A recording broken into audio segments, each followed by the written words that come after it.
This issue has been tied up in the court system for 7 years. The federal court ruled that Maryland failed to make its case to justify the restriction.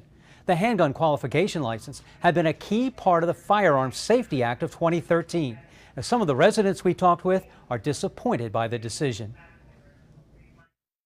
I think that it should be harder to get a handgun, especially, that they should have more background checks. I don't think it's a good idea at all. Actually, I think it should be even harder to get a gun because of some of the loopholes that when people get them, then you see what they do with them, and it makes it bad for the community. I think right now we are flooded with handguns, especially in the city you see that. And I think to make it even easier still, it's just not going to be good for the society, this nation. I think it's really sad.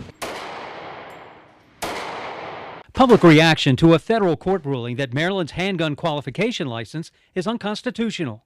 But pro-gun rights activists call it a victory for common sense. So the whole concept of this was to discourage people from exercising this constitutional right to acquire a handgun.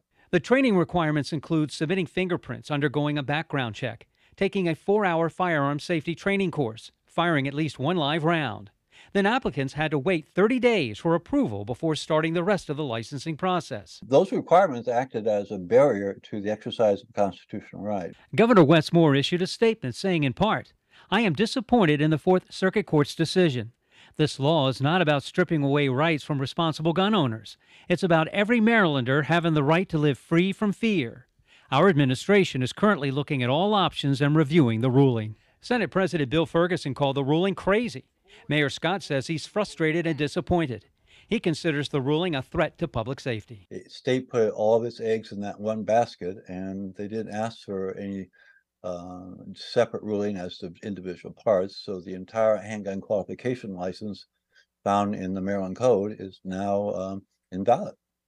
The state has 2 weeks to seek a hearing before the full Fourth Circuit Court. It could also petition the Supreme Court to review the decision. It is not known at this time whether state lawmakers will revisit the issue when they convene in January. Reporting live from the newsroom, David Collins, WBAL TV 11 News.